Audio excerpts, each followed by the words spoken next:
then you simply must. This movie, as a almost 40-year-old man, warped me.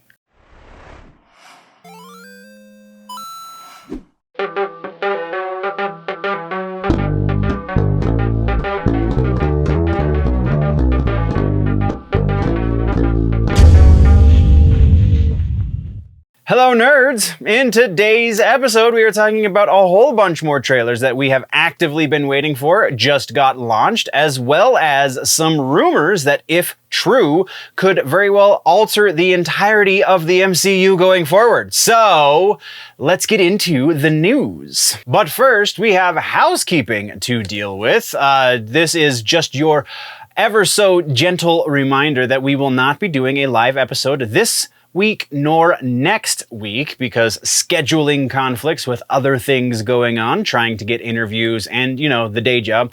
So that happens, and then we come back for a week. We'll have a live show as well as a regular show, and then we're off for another 2 weeks, I believe, for the live show. And then that puts us pretty dang close to November, which is right about the time we go to season's end and we get the off-season material, which is primarily going to be, I think we're going to try this year, we're going to do just live shows, which theoretically means more news, potentially, depending on how you look on it, because the live shows do tend to run even longer than the regular shows. So, all of that being said, stay tuned to the socials if you need an update as to when we will be airing the next episode, because that is the best way to get it. Though there have been some updates to YouTube in the last few days. We will get to that in the gaming and tech section. Either way, if you are on a syndicated channel, then be sure to check out the YouTube channel, Generally Nerdy. And all of that out of the way, we have news to talk about. Let's start it off with the music section. All right, in music, we have a couple of follow-ups for some things that we talked about previously, and yeah, that's the definition of a follow-up, right? So first up, we talked a few months ago when Steel Panther lost their bass player. It seems they have announced an official replacement. The man goes by the name Spyder, kind of like Spyder from Power Man 5000, but definitely not the same guy. This guy was, I'm assuming, a tech for them when they were on the road, and he filled in when they had those live shows since the previous guy left, and now he's just sticking around, apparently. So that is what we have for Steel Panther. Next is a really cool piece for Ozzy Osbourne. Ozzy has finally, after being the godfather of so many genres, subgenres specifically, and the genre of metal itself, he finally has a #1 hit on Billboard in America. This is a #2 hit for him in the UK, the record being, of course, Patient #9. So congratulations go out to Ozzy, and honestly, check out this record. There's a couple of tracks on there that feature Tony Iommi, you know, guitar player from Black Sabbath, and those tracks are absolutely worth your time. We've talked about them briefly on the channel, but you should probably go revisit them because they're a lot of fun. But that is what we have for Ozzy. And then we have one other follow-up that technically we talked about in the live show. I just felt like it was absolutely worth it to make it into the regular show as well. Black Dahlia Murder has officially decided they will be moving forward with their current replacement vocalist, former guitar player, Brian Eschbach.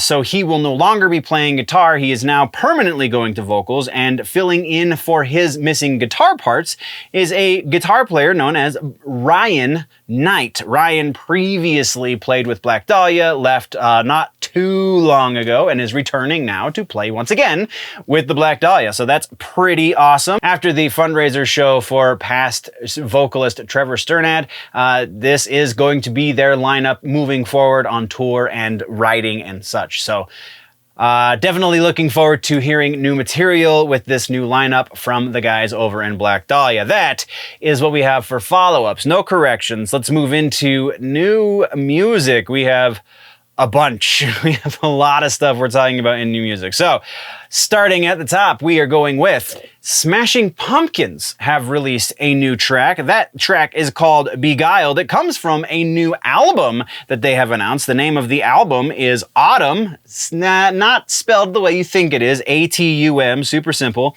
It is a rock opera in 3 acts. This is supposed to be the third of the story albums that Smashing Pumpkins have done. The first of which being obviously Melancholy and the Infinite Sadness. The second of which being Machina / The Machine of God, which came out in 2000.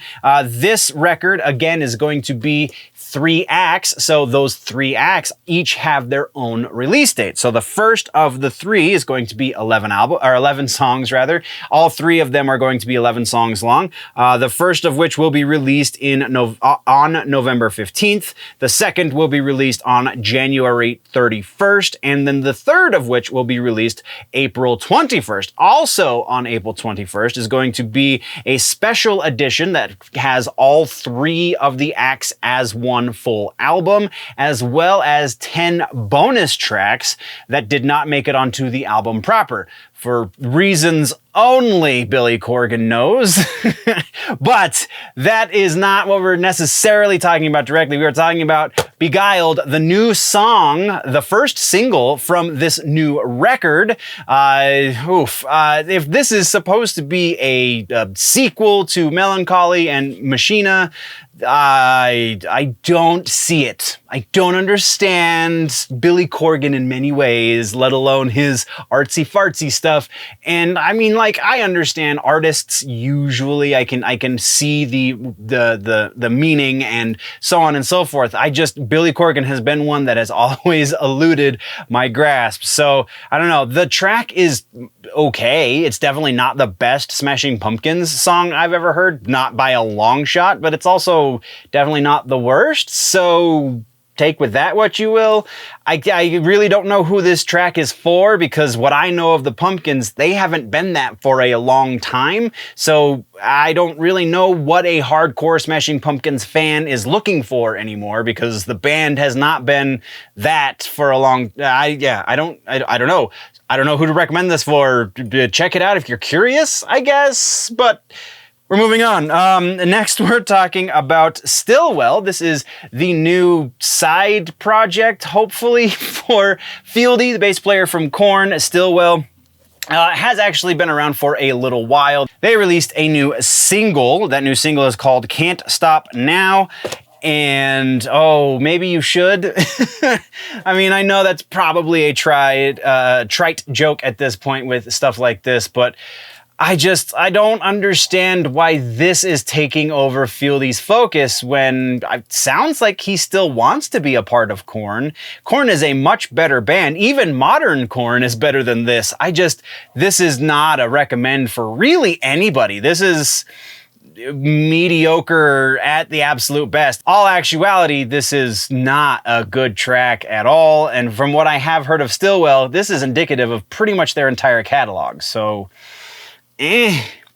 Next, we are talking about the Bronx. I'm a bit of a Bronx fan, not gonna lie, showing my bias up front. They have released a new track called Blowtorch. I dig it mostly. This is not exactly what I have come to know and love from the Bronx, though this is kind of the direction that they have been pointing for the last few years. So can't say that I am surprised that this is a little less aggressive than I want out of my Bronx records, but it is still absolutely a fun listen. Kind of an upbeat, kind of southern feel to it, and it's still in your face, even though it's not as aggressive as they once were. It's still a lot of fun, so definitely go check this one out.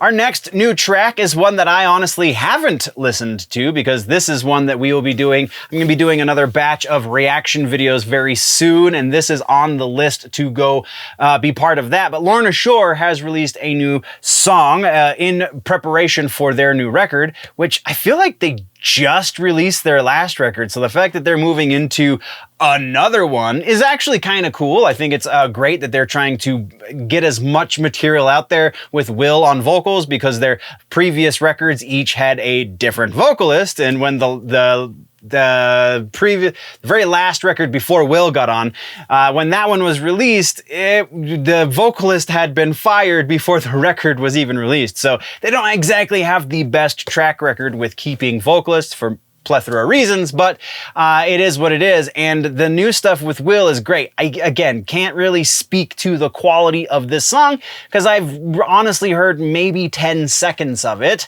and that's not anything to formulate an opinion on. So we will be doing a reaction to this one very soon. Until then, we're just going to be moving on.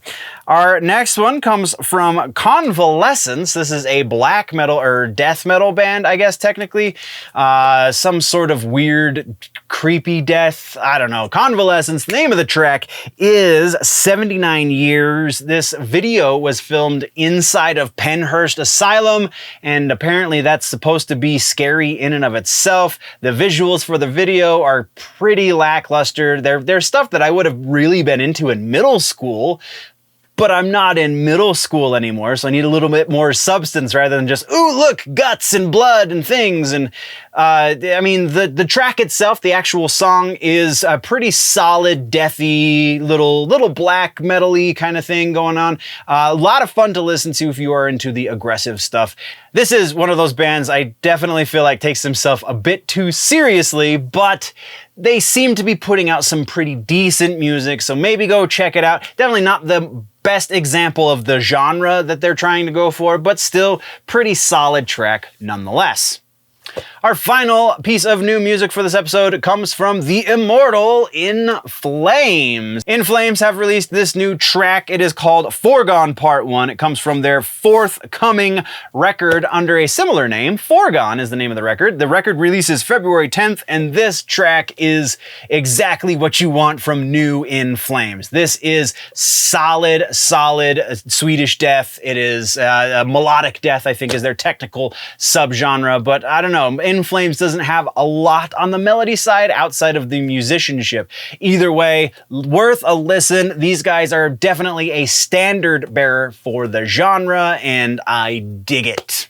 Let's move now into the tour section of music. And this is actually a very interesting tour section because neither of the things we're going to be talking about are technically tours. They're just live performances. So the first one is Greg Puciato, former vocalist for the now defunct Dillinger Escape Plan. Pucciato has put out 2 EPs in the last year and a half, roughly. The second of which being with Maria, I can't think of her name. I apologize. I love Code Orange and her name escapes me. But the guitarist and sometimes vocalist from Code Orange, I believe the name of the track is Lowered or Low End. Again, I take amazing notes, so it's a wonder why I can remember anything at all. But very interesting. This will be the first time Puciato has performed any of his solo work live. It is a single date that has been announced. That single date is October 11th. It is at Don Quixote in LA. I don't know what that is or where that is, but I was unable to find any links to purchase tickets. So if you are in LA and you can go on October 11th, I suggest you do, because the stuff that we've heard from Puciato since he's gone solo has all been pretty good. So definitely, if you can, go check it out. I just can't help you with tickets. I'm sorry. So moving right along, our other piece of live music comes from Umbra Vite. If you remember, we talked about this band when they formed. It features members of Converge as well as the Red Chord. And these guys are going to be performing live as well. This is 2 dates, both of them in December. December 15th and 16th. The first date, the 15th, is going to be in Cambridge, Massachusetts. The second date, the 16th, is going to be in Brooklyn, New York. Just pretty awesome. I believe this is the first time these guys have played live together as well. So pretty noteworthy. That's why I put these two things as the quote-unquote tour section. But either way, great music to check out. Go do so.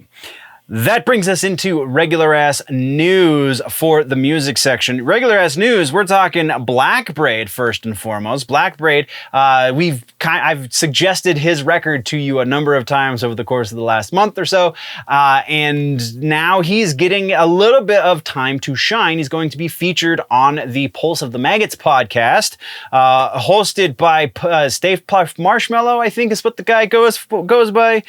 But yeah, it's going to be on the Pulse of the Maggots website, and again, Blackbraid getting his time to shine. I just wanted to bring as much spotlight to that as I could. So that's, and the date for it, because it's a live podcast, they record it live, so you can listen to it as they're recording. October 3rd is when that is going down. Next, we're talking about new record announcement from Serj Tankian. For those that do not know, for some reason, Serj Tankian, known for being the frontman of none other than System of a Down, has had a pretty successful solo career since System of a Down has kind of been on the outs with one another, and he is releasing another new EP. This one is going to be called Perplex Cities. It is going to be released October 21st, sorry. There is going to be 5 new songs from Mr. Serj Tankian, and I am super excited about it, even though his politics, I think, are grossly misguided in a lot of ways. I still think he makes amazing art, and I love it, love it, love it. So this is really kind of surprising, too, because the last time we got new music from Serj was his last EP, which was 2 years ago. It was the Elasticity EP, which also had approximately 5 tracks on it. So seemed to be a going theme with Serj and new music. But that brings us into our next piece, which is He Is Legend, a band that I honestly love a lot. They are teasing new music. New material is supposed to be released to some degree as of September 23rd. So in a couple of days, as you're watching this, there is no name for whatever this new track is, but there is a tease up on their Facebook page, posted to their Facebook. They say, "We've been playing with y'all on our IG, and some of you are very close. Anyone want to guess the new album title? Here's your hints. It's 2 words, 4 syllables, and it appeared on a previous album." So the logical options are as follows. We have The Seduction, Mushroom River, Serpent Sickness, Stranger Danger, and Eastern Locust. I personally think that it is going to be The Seduction, because that track appeared on multiple albums. They have a variation of The Seduction for, I believe, 3 of their previous 5 records. So that would not be a surprise to anyone really in the fan community of He Is Legend, though again, honestly, it's anybody's guess at this point. I'm super excited to hear maybe a new single launched on the 23rd, crossing fingers.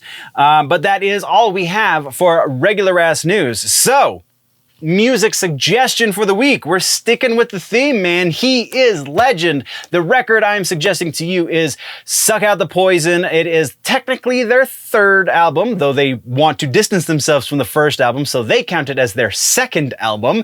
And it's honestly the reason why I fell in love with this band. I Am Hollywood is a pretty solid record, but they really hit their stride with this one, and then It Hates You, and then the pony one, or the unicorn one, Black Unicorn, that's what it was. Yeah, just a solid band. This is like the middle of the peak that they hit when they were huge as they ever got, I guess. And now they're just a band for bands. These guys are musicians that other musicians love, and I feel like more people who aren't necessarily musicians should fall in love with them as well. So, Suck Out the Poison is your suggestion for this week. Gaming and tech is gonna be huge. It's a big episode, but none of the syndicated sections are that big. So consider yourself lucky that you found the main episode, or you're watching the clips on the clip channel. Either way, yeah, gaming and tech. Let's get into this. We have some follow-ups. The first follow-up is one that I feel really stupid that I even need to follow up on, because it has to do with GoldenEye 007 that we talked about previously, because it was at the Nintendo Direct, they talked about GoldenEye 007. The part that I missed because in my excitement was that it was also going to be released on Xbox One or Xbox Series or the Xbox just in general. Yeah, so I believe all of the above. It's going to be on Game Pass. It's going to be on XB One and XB Series, and it's a very strange situation going on. So the Switch version is going to be on the their Switch store, the downloadable stuff that automatically has integrated multiplayer over the internet. And for some reason, the Xbox version is not going to have multiplayer over internet. You will be able to do couch co-op just like you were able to back in the Nintendo 64 days. It is going to have an upgraded control scheme, which, good God, thank you. I recently replayed GoldenEye 007 on a Nintendo 64, and those tank controls are so broken. But updated control scheme that will fully utilize both joysticks. So yeah, that is going to be a welcome change. But like I said, you will not be able to play multiplayer over internet. So if you have a broadband connection, that's irrelevant because you can only do couch co-op, even for versus. So this sounds like this is based on some sort of legal issue dealing with the emulation of the game, and you know, the Rare and Nintendo and Microsoft all not really seeing 100% eye to eye. And then you throw in the people who own the rights to James Bond, and everything just kind of goes even more sideways.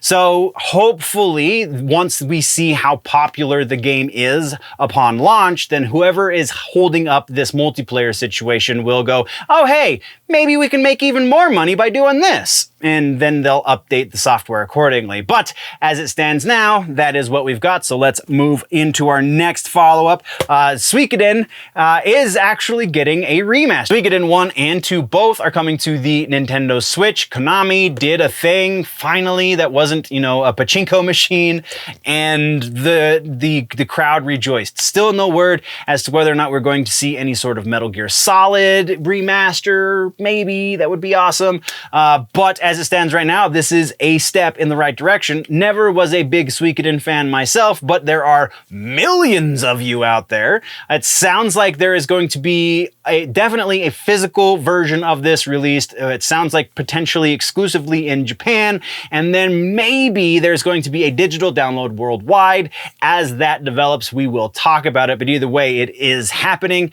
So let's move on. Our next piece has to do with Halo Forge. This one actually just happened, I believe, Monday morning. So yesterday as I'm filming this, and a couple of days ago as you're watching. So Forge is scripting, and this is very interesting. It seems that some of the glitchiness from Halo 5's Forge is making its way back into Halo Infinite's Forge on purpose this time. Specifically, the ability to reroute or change, I forget exactly what the name of the thing is, weapon combinations. That's what I wrote down. I don't think that's exactly what it's referred to as, but you can effectively, like in the video that's linked down in the description, you can effectively make any gun shoot rockets for bullets instead of the regular ammo that it does. So it looks like there's going to be a lot more mapping options than even just that. And man, some of these Forge, we see a few more Forge maps in this video that are absolutely worth your time. Definitely go check the video out down the link again down in the description, because this is shaping up to be the thing that Halo needs in order to save itself. One caveat to that, though, is that when Forge launches, they will not have a custom games browser, because Halo Forge is launching before Season 3, and they said at the earliest we will be getting a custom games browser with Season 3. So is it going to be enough to fully revitalize the Halo community? I really doubt it, but it's going to be enough to bring a lot of people back to Halo, I'm sure. So, as that stands, that's all we have there. Let's move on to our final piece, and this one has to do with Xbox, so we're staying with the Microsoft theme. So, just kind of the TLDR to bring you up to speed on this piece is, as it stands right now, there is you have to effectively have some sort of internet connection to play most of your Xbox games, starting with Xbox One and definitely on the Xbox Series consoles. If you do not have an internet connection, then you are unable to play even if you own the physical copy of the game. Well, it seems that Microsoft has listened to the fandom and has also pulled their head out of their rear end to realize that that is entirely unnecessary for a broad majority of games that released for the Xbox One and the Xbox Series consoles.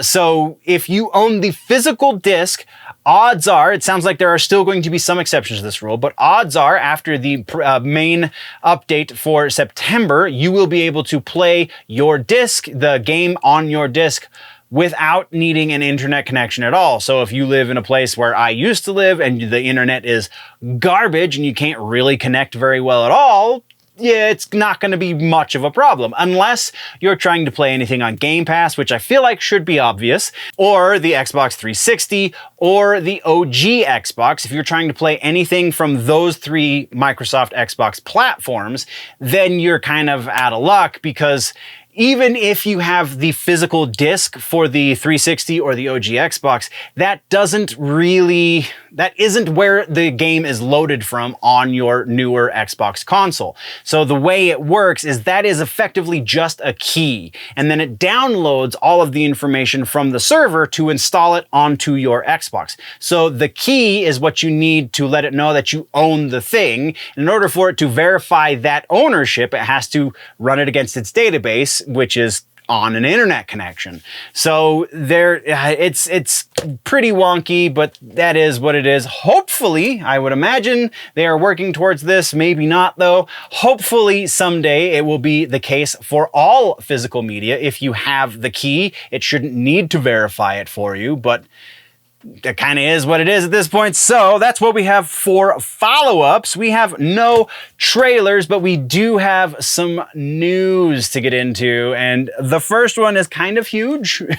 And you also probably have heard about this one already. So hopefully I can shine a new light on the Grand Theft Auto 6 leaks for you. And again, normally we put leaks in the rumor section, but this one has been verified as being 100% true by Rockstar themselves, and Take-Two has been going after basically every channel and Twitter page and what have you that is posting anything that they found from these leaks. They're going after them to do DMCA takedowns, so you won't be seeing any images or video from the leaks, but believe me when I say that they have been confirmed as being 100% true, which is why it is news. So it seems that some footage has been leaked by someone who obtained it through nefarious ways, though Rockstar was unable to clarify exactly how this person obtained all of this video. It is a fair amount of video, though none of it is playable. All of it is obviously early development footage, not intended for anyone to see. There's a bunch of technical readouts that come across the screen, which is kind of how a lot of people have figured out exactly how old these videos are, because some of those technical readouts display the video card that is being used on the terminal that they have, that they're using for the development of this game. And it should also be noted that assuming that there was roughly 3 years ago or so, maybe even 4 at this point, assuming that that is the case, it should be very much noted that this looks quite amazing, because it is still a visual leap forward from Grand Theft Auto 5, which we have a little bit more about 5 to talk about in a second, but it is graphically superior to what we know of GTA 5.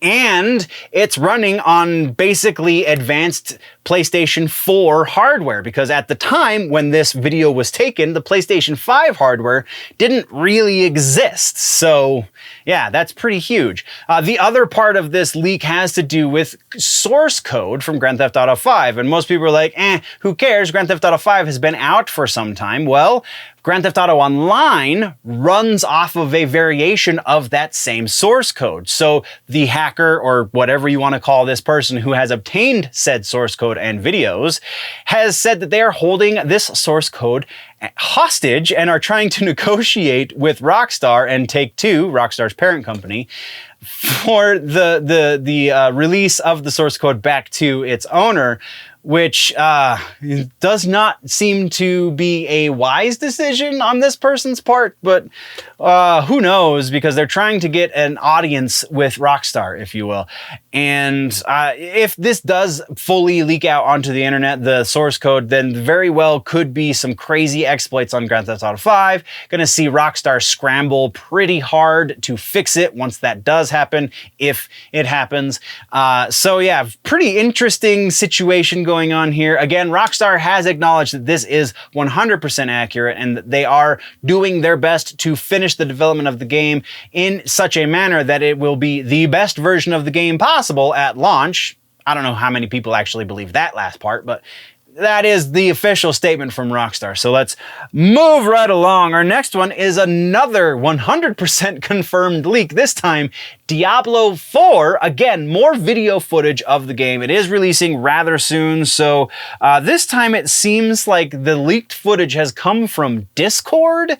I don't exactly know. Somebody who knows somebody who works at Blizzard was on a Discord conversation where one of the developers was streaming footage from the in-development game, and so somebody who hasn't signed a contract decided, hey, I've got OBS on my computer, let's fire that bad boy up, and now we're here. So that's kind of all we have as far as the Diablo 4 leak is concerned. Just pretty heavy with the leaks this last week. And then we're moving into a new game announcement. Iron Man has officially been announced. EA Motive is currently developing, finishing the development cycle anyway, on the Dead Space remake. And part of the team is already moved into early production for a new Iron Man game. This is going to be the first of many, well, I think this is technically the second, but the first on their new contract with Marvel for what they hope to be many future Marvel games. It seems that this is going to be, based off of the description of the game, this is going to be an Arkham Asylum style third-person shooter, or third-person action-adventure rather, game where you play as Iron Man instead of Batman, which seems strangely appropriate. So that's what we got on that one.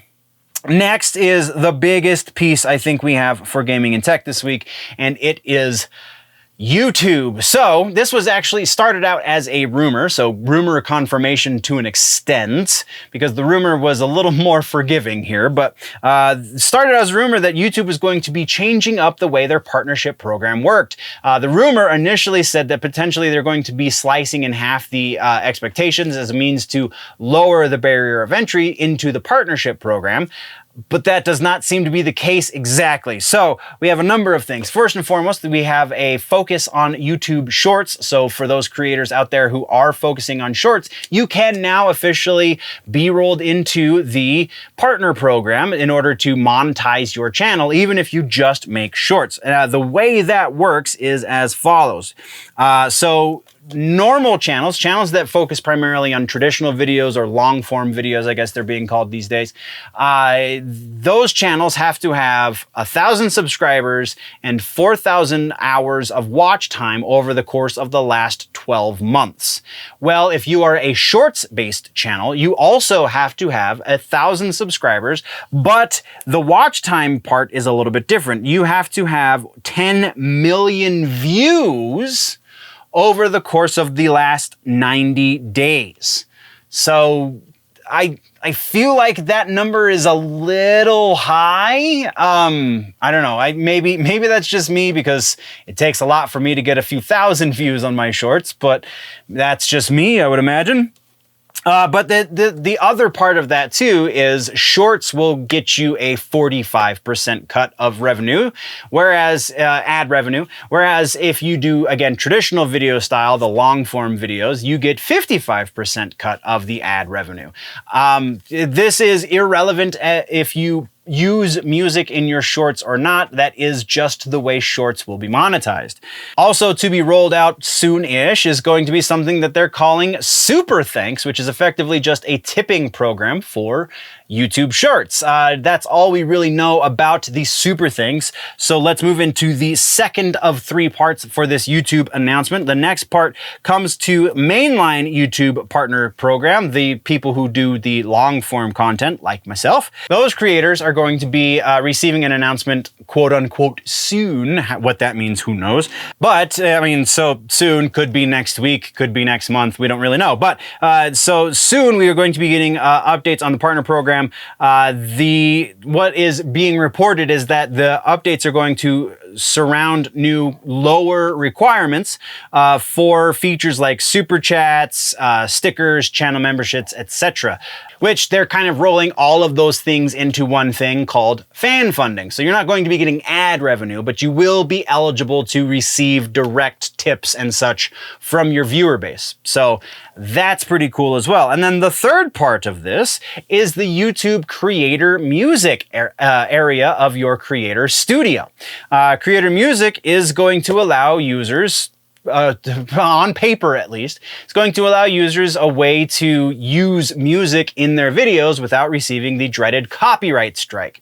It's not the same as a DMCA strike. Copyright strikes don't usually get you anything negative aside from the fact that you cannot monetize a video. So if you pay to use the YouTube music creator, what is it called? I'm sorry, use YouTube creator music, then that covers a lot of music as far as what you can use in your videos. Now, the issue with this part I see is that usually the copyright stuff comes from the newer stuff. And the biggest reason why users complain, why YouTubers complain about copyright issues on the platform is because reaction videos are a thing. And usually reaction videos happen really quickly after the release of a song. So if you have to wait for the song you want to do a reaction to hit the YouTube music, creator music platform, whatever we're calling it, then it's not going to be relevant by the time you do your reaction, and just, I don't know, it just seems like it's a little too short.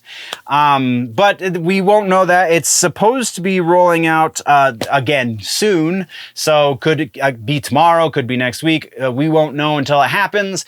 As these things continue to evolve, we will be keeping tabs on them. So be sure you come back to the channel for more updates on this situation if you are a creator and you care as such. That is what we have for regular ass news. Let's get into gaming and tech suggestions, and I'm repeating myself this week just because I finally got my hands on a copy and realized how amazing Teenage Mutant Ninja Turtles Shredder's Revenge really is. So that is once again our recommendation, some suggestion, whatever, for the week. TMNT Shredder's Revenge, played it on stream last week. It was a super blast. I love this game so much. You should too. Best 25 bucks I've spent in a long time. Let's now roll into comic books and books. We have a trailer this week, and it's actually a trailer / announcement for a book. It is for Batman Gotham Knights Gilded City. It's going to be a 6-issue book. Again, trailer link down in the description.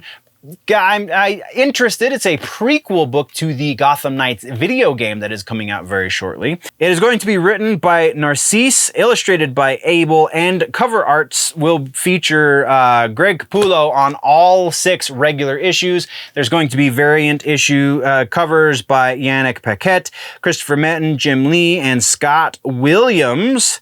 The game and issue number 1 are going to be coming out on the same day, which is October 25th. So you've got a month, so get ready. That's what we have for trailers. Let's get into regular ass news. We have World's Finest number 7 is introducing a new sidekick for Superman.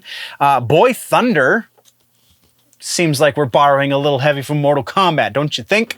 Boy Thunder is the new sidekick for Superman. It seems, I don't know, the description that I read was very hard to follow. It sounds like Boy Thunder is something that we've seen previously. This is definitely the first time I've heard of it.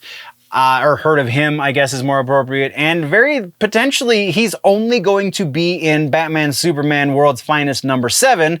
Or maybe he's going to be a character moving forward into the Batman versus Robin story arc we're about to start. Again, very, very confusing the way they worded the description for this issue, and I don't know, we're going to have to follow this one up because it's just too weird. The issue is on stores, or on shelves now, I believe. It's written by Mark Waid, illustrated by Mora, colors by Tamra Bonvillain, and letters by Steve Wands. So, yeah, if you know something more about Boy Thunder than I do, let's have that conversation. For now, though, we're moving on into our next piece of comic book news, Sword of Azrael. We announced, or talked about this when it was announced, and now we are into issue #2. The miniseries reveals that the Knights Templar, who have taken over for the Saint Dumas, they have gotten rid of the Azrael program, it seems, and they now have a new one called Sariel. So, Azrael, being Jean-Paul Vallée, Azrael is a moniker that is handed to whoever the Saint Dumas people, the knights, or what is the saints? There we go. Whoever they have as their warrior, effectively, and then the Knights Templar took over because they lost their way, supposedly. It's a very interesting situation. So Sariel is now a female. The Sariel is Brielle Arnier. I did words. So now Jean-Paul is trying to not only save himself from what is referred to as the system in this world, but he's also going to be saving the new Sariel, Brielle, again, Arnier. Just interesting. It's very... I don't know, I love the Batman world. Even when it's not the best writing, it's still super compelling to me. So... very interested to see what develops out of this one. Let me know if you agree. Otherwise, we're moving on, and we are moving on into comic book suggestion for the week. Moving away from literature and into actual funny pages, we have the Amalgam universe. This is something that happened in the 90s. There were writers' strikes in DC and Marvel. The writers from both places kind of joined up to do a thing while they were on strike, so it wasn't published by DC or Marvel, which makes it very hard to find issues. I only have a small handful myself, but if you can find them through whatever means, it is absolutely worth a read. Anything from the Amalgam universe. I was not specific in the suggestion because, again, these books are pretty difficult to find. I don't even know if I'm able to find them through nefarious ways. So if you can, then maybe share it with the community. Either way, that is your suggestion for the week. Let's talk TV streaming. We've got some trailers to kick off the section. Our first trailer is for a series that we actually talked about when it was picked up for the American version. Ghosts is the name of the series, and season 2 has been announced, and we now have a trailer, and it looks like it's very interesting how it's diverging from the British version, but also in a lot of ways staying pretty similar to the British version. So very interesting developments as it goes. Episode 1 for the new season is going to be starting on September 29th. So you've got a week. We're going to get to the suggestion in a minute, so hold that thought. Our next trailer in TV streaming comes from the mind of Mike Flanagan. His adaptation of a young adult horror novel called Midnight Club, which might have definitely influenced the existence of Are You Afraid of the Dark? If you go watch the trailer, you'll see what I'm talking about. But the trailer is super interesting because it starts off like total YA, like Hunger Games kind of level of young adult fiction, and then gets really dark by the end of it. So I'm very intrigued by this. You should go check out this trailer and let me know how intrigued it makes you with this series, because this is our first like proper length trailer. Everything else up until now has been just a little teaser. So yeah, I'm pretty hyped for this one. It will launch on Netflix October 7th. You'll see also in the trailer some of the usual Mike Flanagan actors are going to be present in this as well, though it seems they're going to be taking more tertiary roles because the main and secondary characters are all going to be kids, effectively. So that's what we got for trailers in TV streaming. Let's move over to, this is technically a follow-up, but it was kind of, I was too hyped to really count it as such because it's kind of huge. Don't Hug Me, I'm Scared is finally coming to television. We talked about this when it was originally announced that they're getting an actual broadcast television release. This is technically a second season with this title. Now, I worded that pretty carefully because there is no word as to whether or not this is going to be building on what they established in the first 6 episodes that they released to their YouTube channel, which if you have yet to watch, what are you doing? You should go watch it. It's gonna melt your mind, so be aware. But yeah, so no word if this is going to acknowledge what has come before it, or if it's going to be its own standalone version of a similar story, or what exactly is going to happen. But there's a couple of little caveats here. It is going to be on the All 4 channel, I believe, in the UK. So if you are a subscriber to this channel, congratulations, you can watch Don't Hug Me, I'm Scared Season 2. The rest of the world, however, no word. No word as to whether or not this is going to be released to streaming services. No word on really much of anything as far outside of the UK. So yeah, thanks a lot, Britain. You suck. No, I'm joking. I'm jealous. That's why I'm joking like that. So yeah, Don't Hug Me, I'm Scared. It will be airing September 23rd. All 6 episodes, it sounded like from the description, will be launching starting then on the same day. I don't know if there's some sort of digital platform I'm not aware of. Either way, at the very least, the first of 6 episodes will be launching on September 23rd. Again, probably as you're watching this, it is happening. That is what we have there. Let's move over to one that seemed really interesting to me. Hocus Pocus. Yes, that Hocus Pocus, you know, starring Bette Midler, Sarah Jessica Parker, and such. That Hocus Pocus, the creator of that franchise, David Kirshner, has been trying to get a series spin-off from the movies. The series will build on something that we got in the first movie with the graveyard and all of the stuff that happens in the graveyard and under the graveyard, very specifically under the graveyard. He wants this to be a spooky, like supernatural kind of procedural. He kept saying in the interview that he announced this, he kept saying, referring to it as like a Buffy style thing. But I mean, supernatural procedurals are kind of, a lot of them have happened at this point. Supernatural, Buffy, Angel, etc., Charmed, you know, such and so on and so forth. So if Kirshner gets his way, this could be a thing going forward, though it sounds like this has not been picked up by anybody. He's just trying to pitch it around, though it's a Disney property, so can't imagine he's pitching it to many other people besides them. But I don't know. If the next Hocus Pocus movie does well, I would imagine they'll probably entertain the idea. If not, then too bad, so sad. Either way, that's what we got for regular ass news in the TV streaming section. So for TV streaming suggestions, I'm going to say Ghosts Season 1, and once you burn through that, go to Ghosts the UK version. I think there's 3, maybe 4 seasons on the UK version.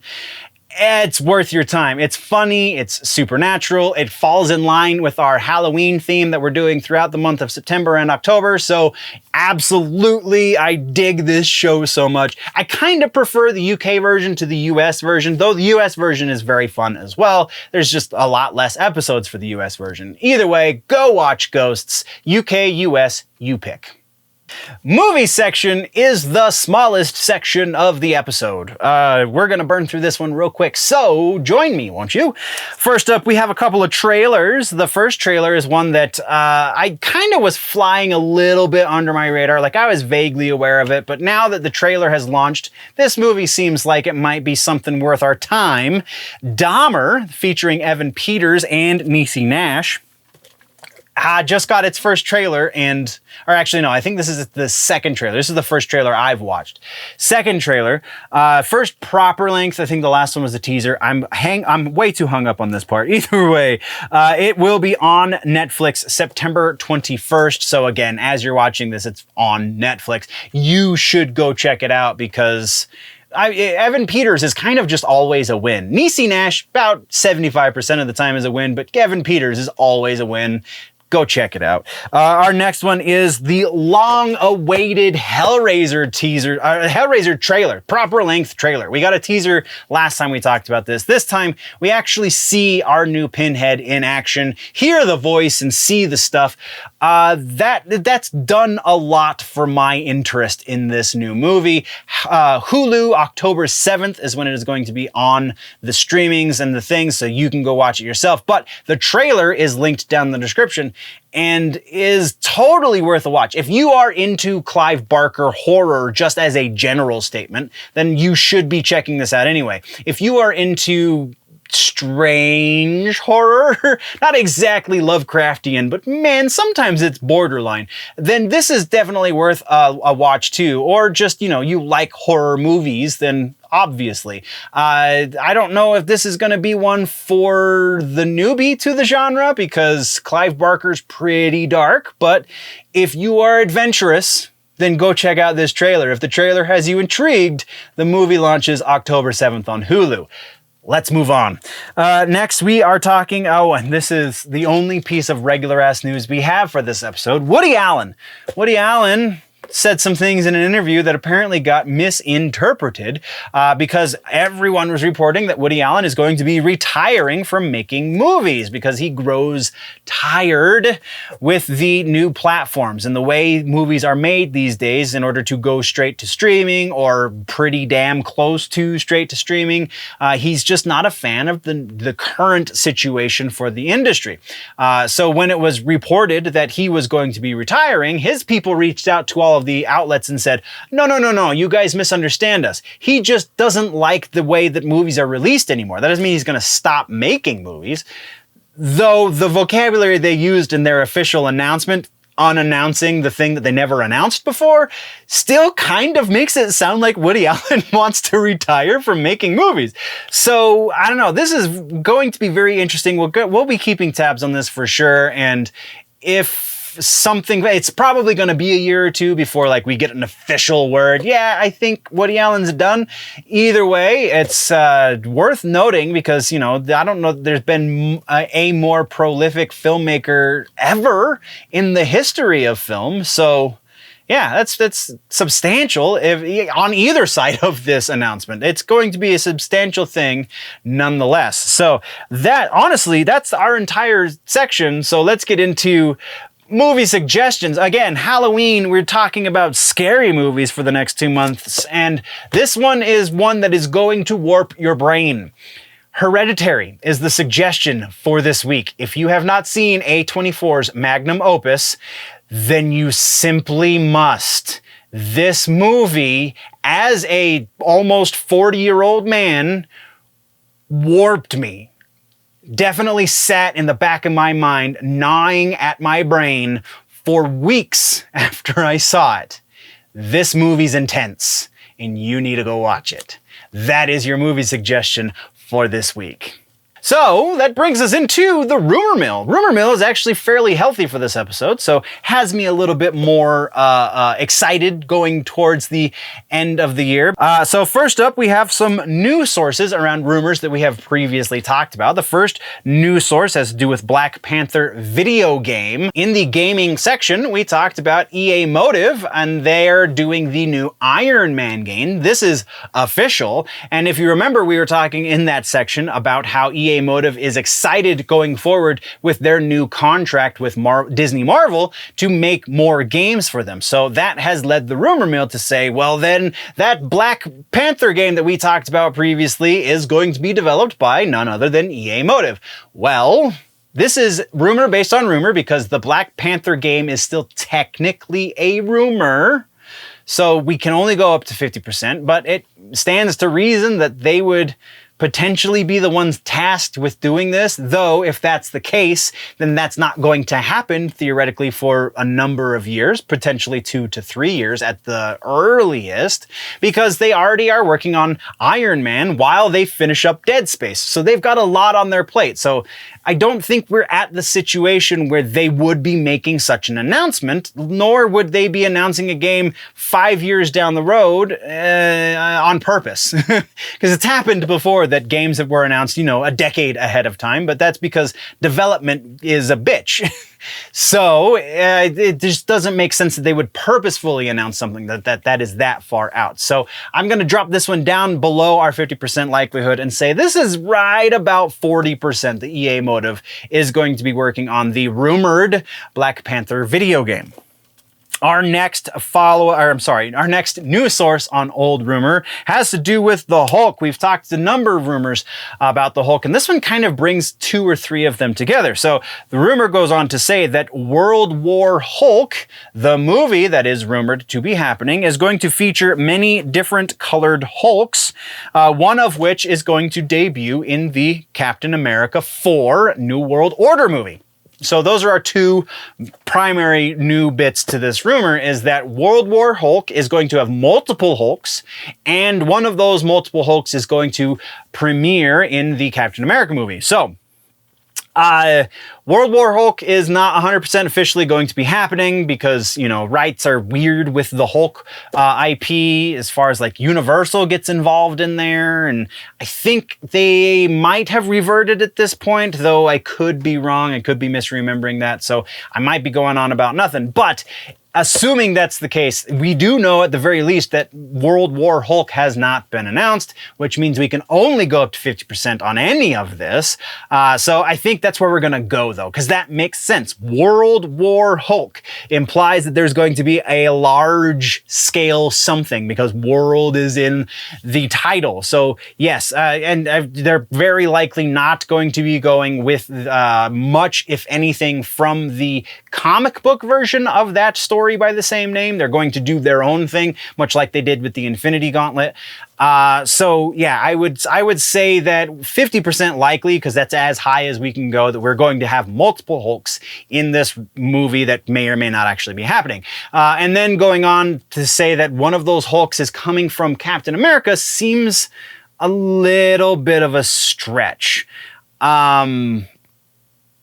Yeah, I think we're going about 30% on that one.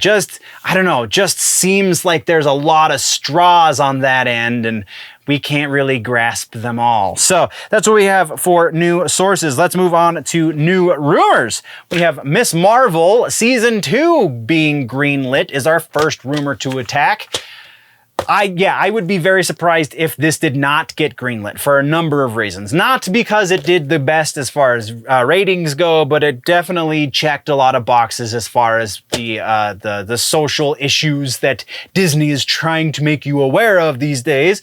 Yeah, I fully believe that this is a thing. We're going to say 80% likely that Ms. Marvel is getting a season 2, and it has already been greenlit. Sure, that stands to reason. Next, we're talking about Dr. Doom. And the rumor around Dr. Doom is that Ryan Gosling has been cast to play Dr. Doom.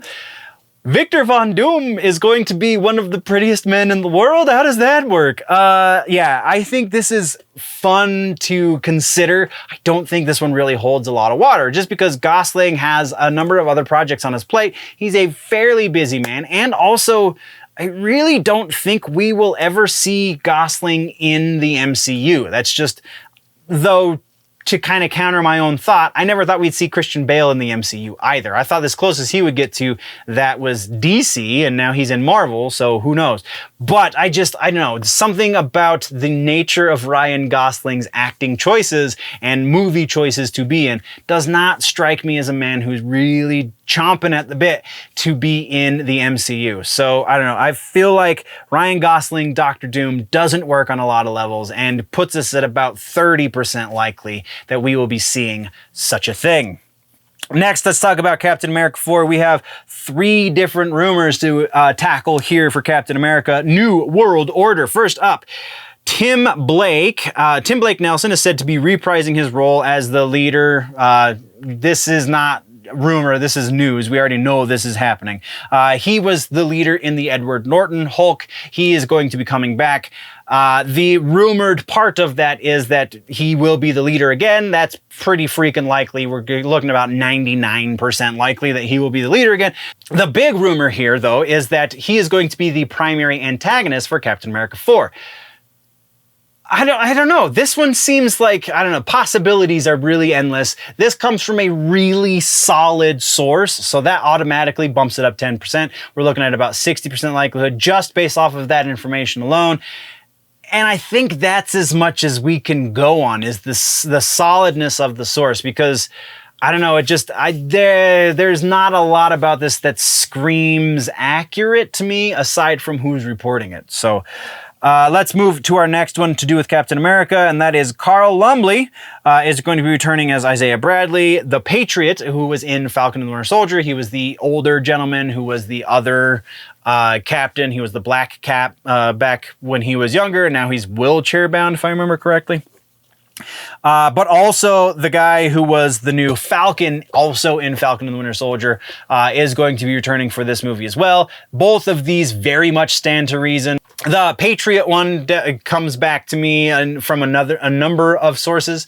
So yeah, I'm going to say probably about 85% likely on both of these rumors. Technically, they're the same rumor, but both of the elements of this rumor, pretty freaking likely. Because that just kind of goes with the storytelling, the way that the MCU has been built, right? Especially now that we're working with series and movies, it just stands to reason that we're going to see elements from the series reoccur in the movies, right?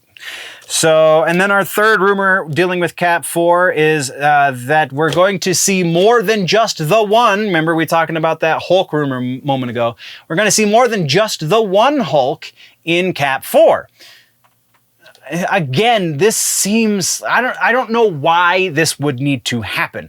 Will we see Bruce Banner Hulk in Cap 4? Very probable. Again, connective tissue, series into movies, all that jazz. Yeah, I would not be surprised to see Bruce Banner Hulk, but that's not what the rumor says. The rumor says we're going to be seeing other Hulks, plural, in this movie. I just don't see that as a very strong possibility. So we're going to say right about, again, 40% likely. I know the other one was 30, but yeah, moving on.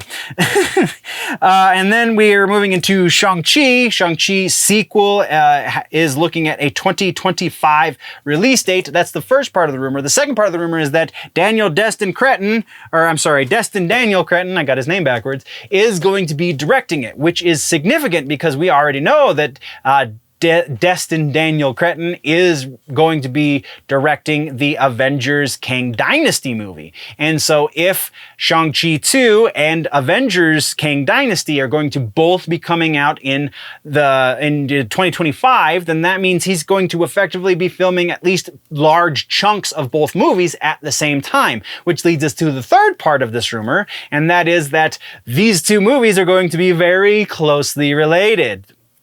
All right, so let's break that down.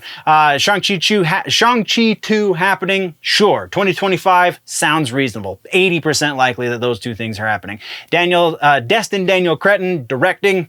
Yeah, he directed the last one. Why wouldn't they bring him back to do this one? They did the same thing with Ryan Coogler for Black Panther. Sure. Moving along to the next piece being that he is also going to be directing Kang Dynasty, that is also going to be coming out in 2025. That's where this starts to break down a little bit. It seems that there is a fair amount of connective tissue there so that we can jump to that conclusion, but it is still jumping to a conclusion. So I feel like this one is a little less likely. We're going to say about 60% that they're both going to be coming out the same year. So that's where we lie with that. Let's move on.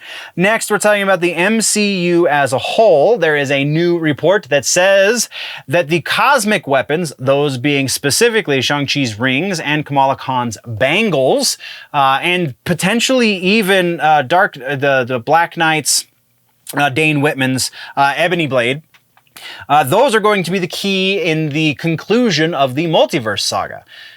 Seems like there has not been a lot of weight put on them in the storytelling elements of the MCU up until this point, at least not in the same way that we got the Infinity Stones in the Infinity Saga.